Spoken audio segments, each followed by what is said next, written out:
Kokota is a tiny islet in the Zanzibar archipelago off the coast of Tanzania in East Africa.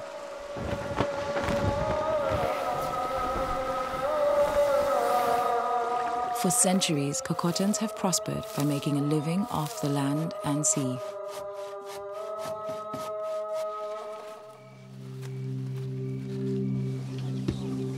It is not the kind of place you'd expect to find people innovatively adapting to climate change. But that's exactly what they're doing.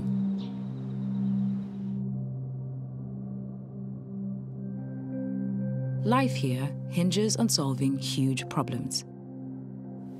Things like deforestation, water shortages, and a collapsing fishery. Climate change is making all of their problems even worse. And Kokotans' survival depends upon their ability to adapt.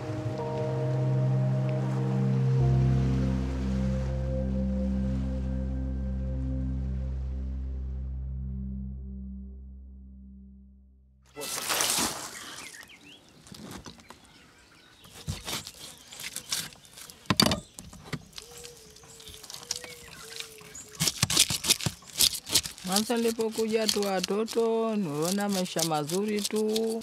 Hapo kwa huyo mshipi kuna tu hapo tayari kunavuta samaki. Ya kulima, niseme nilime kama hapa, nifike kama pale njiani pale. Basi hapa tavuna vitu vingi sana. Hali ya tupoja kuwa mdogo na sasa ni tofauti. Lakini sasa kutakwenda kwa kutwa nzima kunarudi mikono mitupu, bahari haina kitu kavu. Ni zamani ulikuwa kalima hapa pori kubwa sana, tukunakata kwa mindu ile, mapanga yale, mshoka. Lakini sasa kuna msitu namna hiyo. Wa kukata kwa panga, kwa kukata shoka.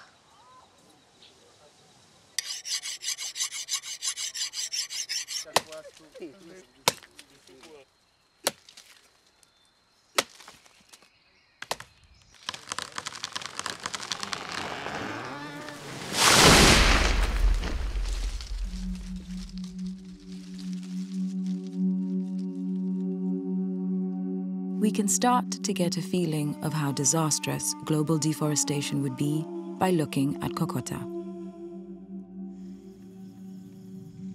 Without a tree canopy, ground temperatures skyrocketed. Soils couldn't retain moisture, and without the grip of a dense network of tree roots, they quickly turned into dust. Mbarouk Mussa Omar is from the neighboring island of Pemba. When he visited Kokota for the first time, the islet was teetering towards collapse. Mara yangu ya mwanzo nilipofika Kokota, kwamba licha kwamba watu ni maskini sana, hakuna shule, hapana dispenser, hakuna umeme, hakuna maji. Nilitaka nisaidie, lakini nitafanyaje? Mimi maskini, sikuwa na uwezo wowote ambao kiasi fulani naweza nikawasaidia watu wa Kokota.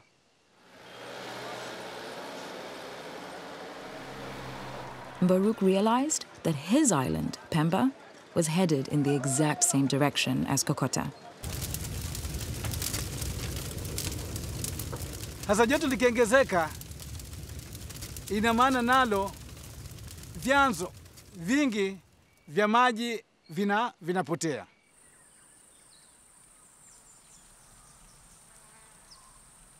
Lakini sasa hivi mito yote inapita maji, pengine iko hivi au iko hivi, ndio sana ni. Kwa sababu kama ina maana kwamba kuwepo kwa miti, ina maana kama labda ndio nyumba yake yale maji. Kwa sababu tunapokuwa tunajila wenyewe,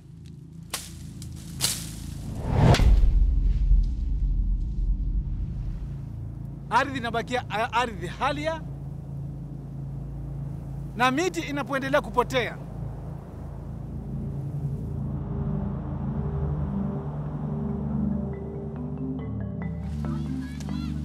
Mbarouk thought that if he could figure out how to get trees in the ground in Pemba, that he might be able to do the same for Kokota. Mbarouk also knew he couldn't tackle island-wide reforestation alone. So he recruited Jeff Schnur, a 21-year-old Canadian tree planter. I came to Pemba 7 years ago now, and I was just living here. I was trying to write a novel at the time. Didn't really know what I wanted to do with my life. And Mbarouk kind of heard that I was a tree planter, came, and we spent several long evenings just discussing, what tree planting could look like here in Pemba. It was all fairly amateur. We didn't have a lot of the expertise, but we had a lot of drive and motivation. And that first year, we were able to grow 100,000 seedlings. It was an operation run on a smile and a handshake. And we started getting support. The Finnish embassy supported us, and then the European Union did. And that really helped us take it to the next level.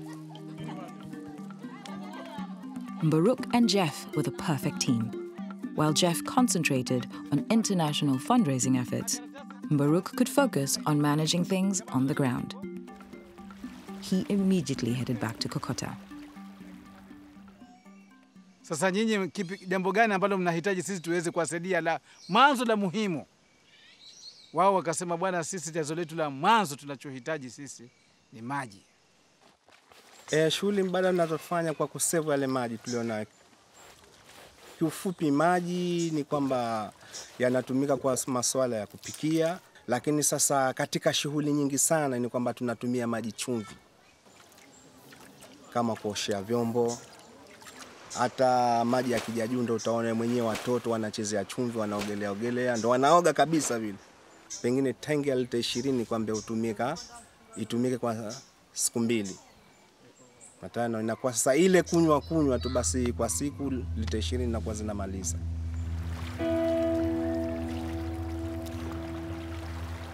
Na hata ukichimba kwenye ardhi ya Kokota basi unapata salt water. Lakini ukweli ni kwamba watu wa Kokota walikuwa wanasafa zaidi ya masaa 15.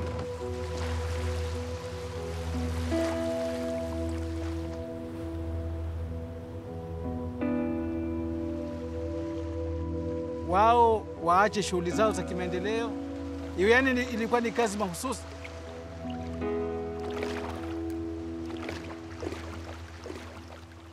Mradi wetu tulionao sisi ni kutokana na rainwater harvesting, uvunaji wa maji ya mvua. Tutapata wapi hicho chanzo cha kuvuna maji ya mvua? Nyumba walizonavyo ni vibanda tu, vibanda vya makuti, yani vibovu. Mbarouk's idea was to build Kokota's very first school and use the roof to collect rainwater. Kokotans worked round the clock for months to complete the water tank and the school. And in March 2012, Kokotans were finally able to turn on a tap.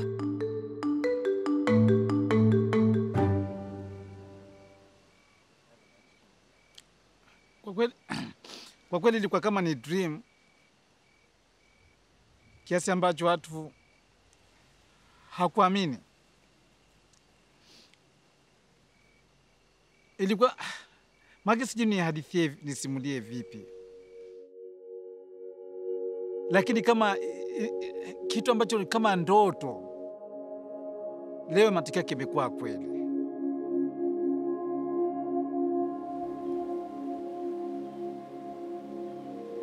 Unajua mpaka kesho kuanzisha nasari Kokota na Uvinje ni tatizo kubwa. Na tatizo kubwa linalokuja ni suala la maji. To help Kokotans conserve their precious water, a group of women in Pemba volunteered to grow thousands of seedlings in their own nursery to establish a new forest in Kokota.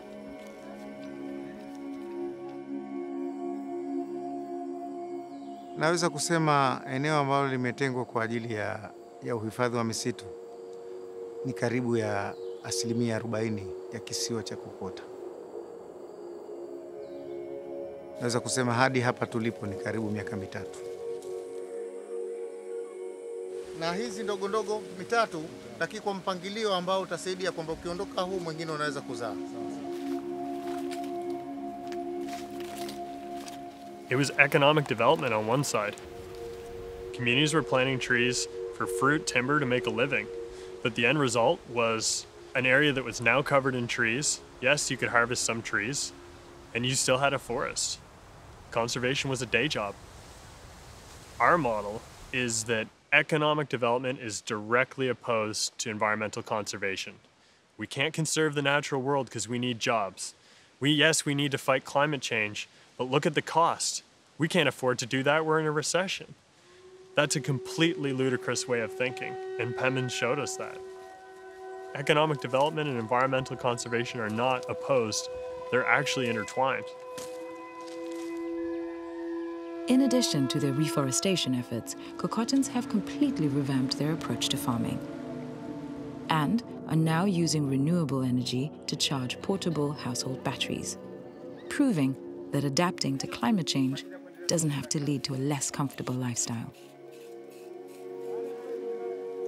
Kama tumeshaharibu, sasa wajibu wetu tutengeneze. Na Kokota na wao sasa hivi wenye wao wanataka waendelee kuhifadhi eneo la baharini. Na sasa hivi wamo katika mpango mkubwa sana wa kuachana na matumizi makubwa ya kuni. Wanatumia kwa mfano majiko ambayo unatumia kuni moja au kuni mbili kwa ajili ya kupikia. Kwa hiyo huu ni mfano mzuri sana. Ni mfano mzuri wa kuigwa kiasi ambacho pahala popote katika dunia. Basi na wao kama wataamua washaharibu.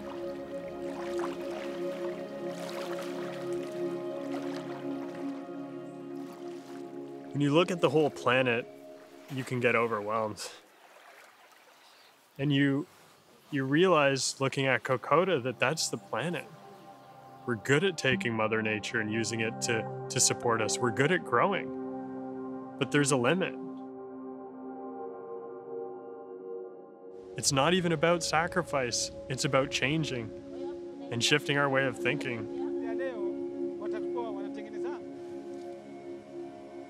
Pick the smallest problem you can solve. We didn't plant 1.3 million trees overnight. It was one seed at a time at first. One community at a time. It was actually a small problem because it wasn't on the Pembin scale or the global scale. It was just a couple of people with an idea and a hope that they could actually do it.